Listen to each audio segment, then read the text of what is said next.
Hello viewers, আসসালামু আলাইকুম। স্বাগতম জানাচ্ছি আমার আরো একটি নতুন ভিডিওতে। দূরের এবং কাছের যারা আমার ভিডিও দেখেন সবাইকে জানাই আন্তরিক শুভেচ্ছা এবং অভিনন্দন। আশা করি সবাই ভালো এবং সুস্থ আছেন।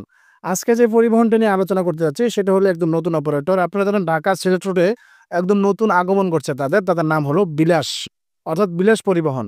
বিলাস পরিবহন বহরে যুক্ত হয়েছে একটি মার্সিডিজ বেঞ্জ এসি বাস।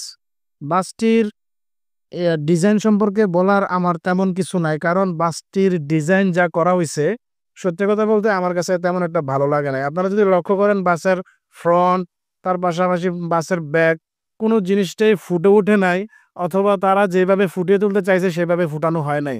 বাসটার ফ্রন্ট দেখলে আমার তো কি বলবো, মানে সত্যি কথা বলতে কি ফ্রন্ট আমার কাছে একদমই পছন্দ হয় নাই। তারা মার্সিডিজ বেঞ্জে আরো সুন্দর এবং গর্জিয়াস ফ্রন্ট এপ্লাই করতে পারতো। তার পাশাপাশি আপনারা বাসের যদি ইন্টেরিয়র ডিজাইন দেখেন সেটা মোটামুটি চলে। আপনারা ইন্টেরিয়র ডিজাইনে দেখেন, ইন্টেরিয়র ডিজাইন যে কাজ করা হইছে সেটা বলা চলে যে হ্যাঁ, মোটামুটি চলতেছে। কিন্তু সিট তারা ভালো দিছে আলহামদুলিল্লাহ। স্পেশাল সিট তারা এপ্লাই করছে যাতে জার্নিটা একটু কমফোর্টেবল হয়, এবং তারা প্রত্যেকটা সিটে লেগ রেস্টের ব্যবস্থা রাখছে এবং লেগ স্পেসও যথেষ্ট পরিমাণ ভালো আছে। একটি কমফোর্টেবল জার্নি উপহার পাবে যাত্রীরা ঢাকা সিলেট রোডে ভ্রমণ করার ক্ষেত্রে।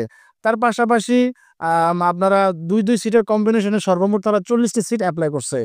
তো যেহেতু মোটামুটি লং জার্নি বলা চলে, সেই হিসাবে সিট তারা ভালো দিছে। এই যে বাসের ব্যাক দেখেন, ব্যাক আমার কাছে ভালো লাগে নাই।